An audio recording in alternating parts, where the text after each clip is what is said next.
My name is Alara Bennett.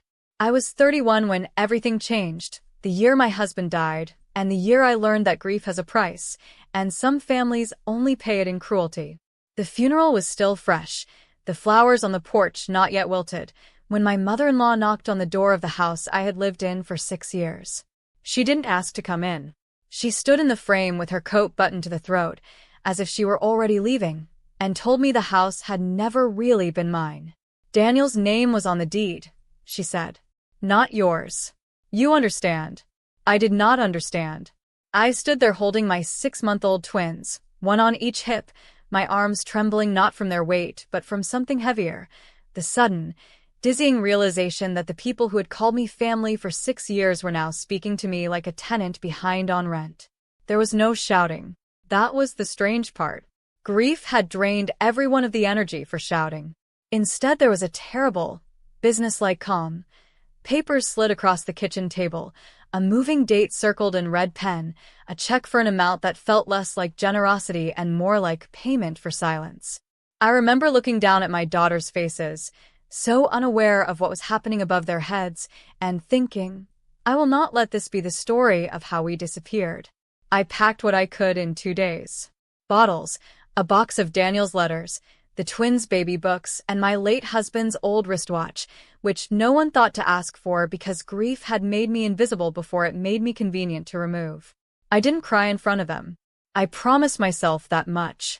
I carried the box to the car in the rain, buckled the twins into their seats, and sat for a long moment with my hands on the wheel before I could make myself drive. In the weeks after, people from Daniel's side would ask, gently, performatively, how I was holding up. As if holding up were a posture I could choose, like sitting up straight. I answered the way women are taught to answer. I'm managing. Thank you for asking. While somewhere underneath the manners, something in me had gone very quiet and very still, the way a house goes quiet before a storm finally breaks. I did not know yet what I would do. I only knew I would not ask permission to survive. We moved into a small apartment above a shuttered bakery, the kind of place where the radiator clanked like it was trying to say something, and the twins learned to sleep through the noise of buses outside our window instead of the hush of the house they'd been born into. I found work first as a research assistant, then, slowly, as an analyst for a financial consulting firm that didn't ask too many questions about the gap in my resume where young mother, recent widow should have gone.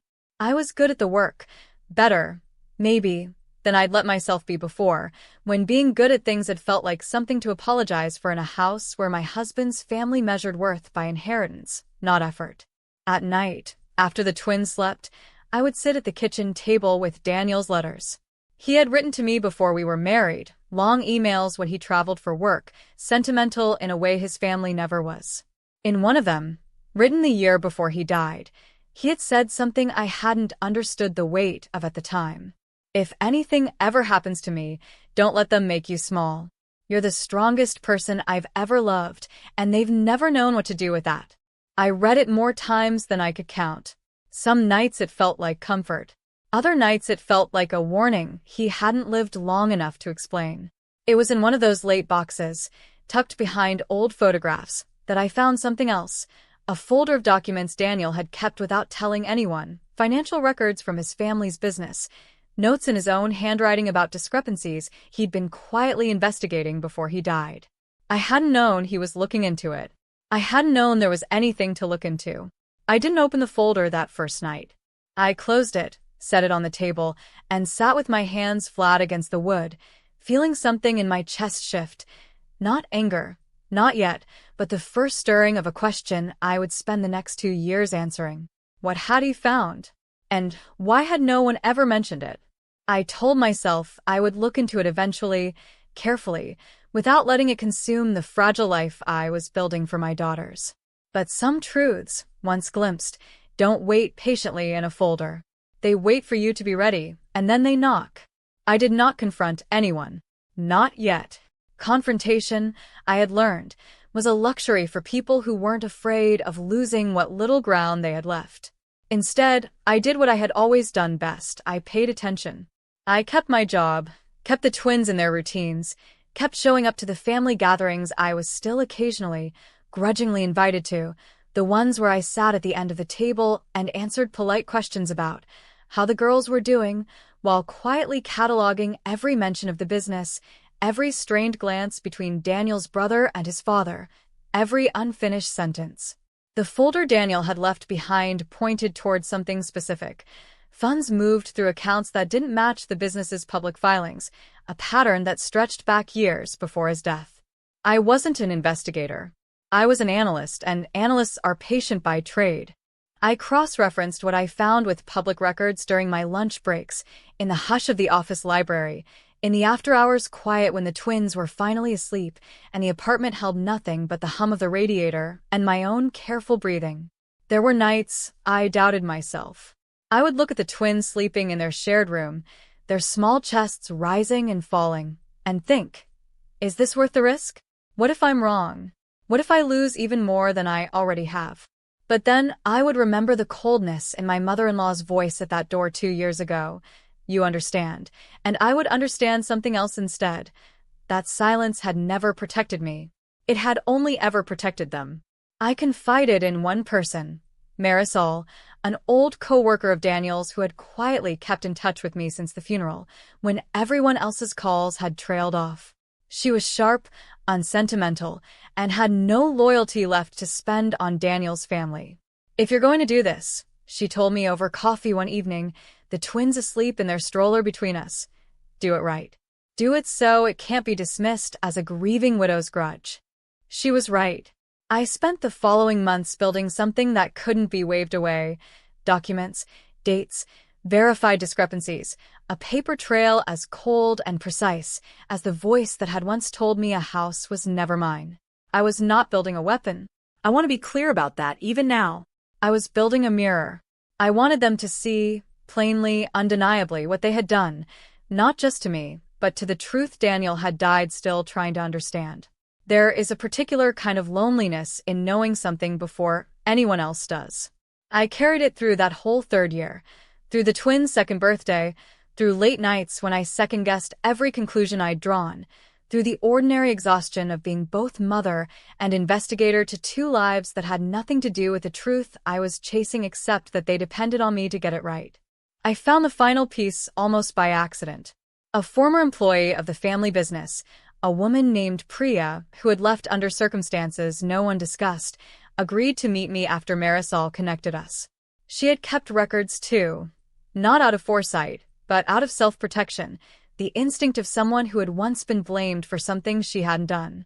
They needed someone to take the fall if it ever came out, she told me, sliding a thin folder across the cafe table. I almost was that someone. I left before they could decide. I read through what she gave me that night after the twins were asleep, the radiator clanking its familiar rhythm, and understood, finally, the full shape of what Daniel had uncovered before he died, a slow, careful siphoning of funds from the family business, dressed up in language complicated enough that no one outside the family had thought to ask questions.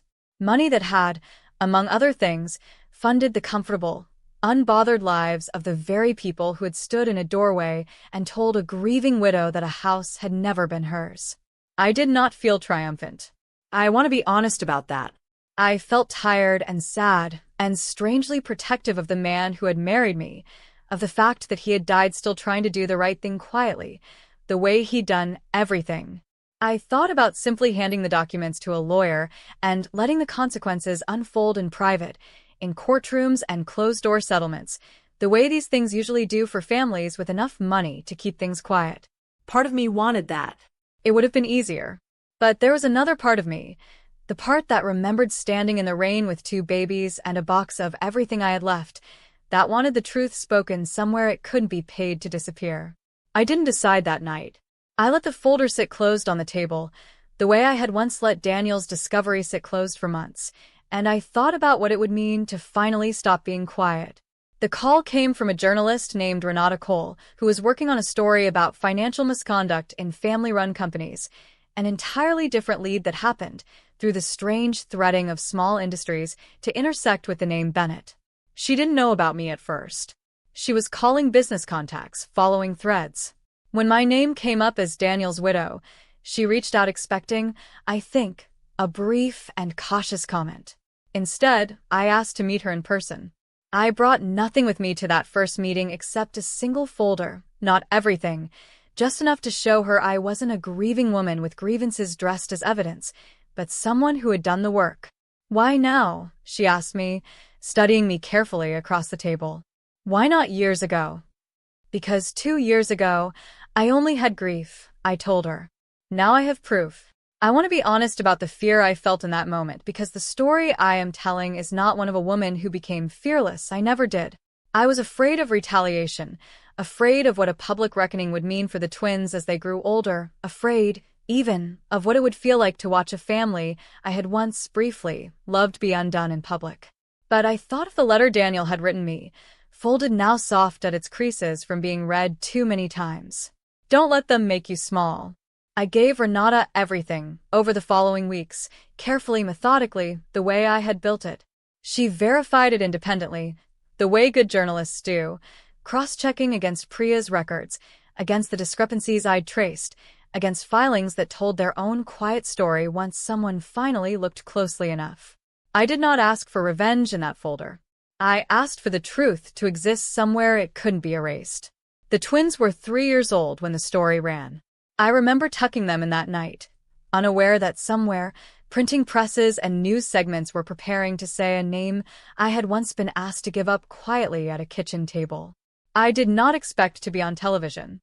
I had imagined, if I imagined anything, a quiet article buried in a business section, read by people who understood spreadsheets better than sympathy. Instead, the story became larger than I anticipated, a family business, a hidden pattern of misconduct, a young widow pushed out with 2 infants who had, instead of disappearing, uncovered what her husband died still investigating. Renata's outlet ran a longer segment, and a producer from a national morning program reached out asking if I would be willing to speak, briefly, about my experience, not as a spectacle, she promised, but as context for a story about corporate accountability. I almost said no. I sat with the invitation for 3 days, imagining my mother-in-law's face on the other side of a television screen, imagining what it would mean for the twins to one day search their own names and find this moment attached to them. But I thought, too, of every "you understand" I had swallowed in silence, every check that had been slid across a table like a bribe for my disappearance, every year I had spent believing that dignity meant staying quiet. I said yes. I wore something simple. I did not perform grief, and I did not perform anger. I told the truth plainly, about the house, about the folder Daniel left behind, about the 2 years of quiet work that had led here. I did not name every family member individually. I did not need to. The documents, already public by then, had done that. Somewhere in that city, I knew my former in-laws were watching. I did not know exactly what I hoped they would feel. I have never fully resolved that, even now. But I knew what I wanted them to understand, that the woman they had assumed would vanish quietly into grief had instead spent 2 years learning exactly what quiet was capable of building. When the segment ended, the host thanked me, and I sat for a moment under the studio lights, feeling not triumphant, but strangely light, as though I had finally set down something I had been carrying since a rainy afternoon 3 years before. The consequences unfolded slowly, the way real consequences usually do, not in a single dramatic collapse, but in a series of quieter reckonings. An internal investigation, a resignation, a settlement that, this time, wasn't offered to buy my silence, but extracted as accountability for what had actually happened. My mother-in-law called me once, weeks after the segment aired. I almost didn't answer. When I did, her voice was smaller than I remembered, not apologetic, exactly, but uncertain in a way I had never heard from her before. "You could have come to us," she said. Quietly. "I did come to you quietly," I told her. "You closed the door." There was a long silence on the line, the kind that says more than words could. I did not fill it. I had spent enough of my life filling other people's silences with my own accommodation. I let it sit there between us until she was the one who finally hung up. I will not pretend the relationship healed neatly, because it didn't, not in any way a television segment could capture.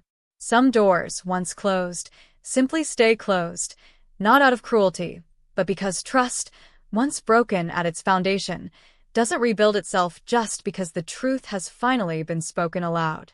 But something else healed, quietly in me. I stopped flinching at the memory of that doorway. I stopped hearing "you understand" as a verdict on my worth.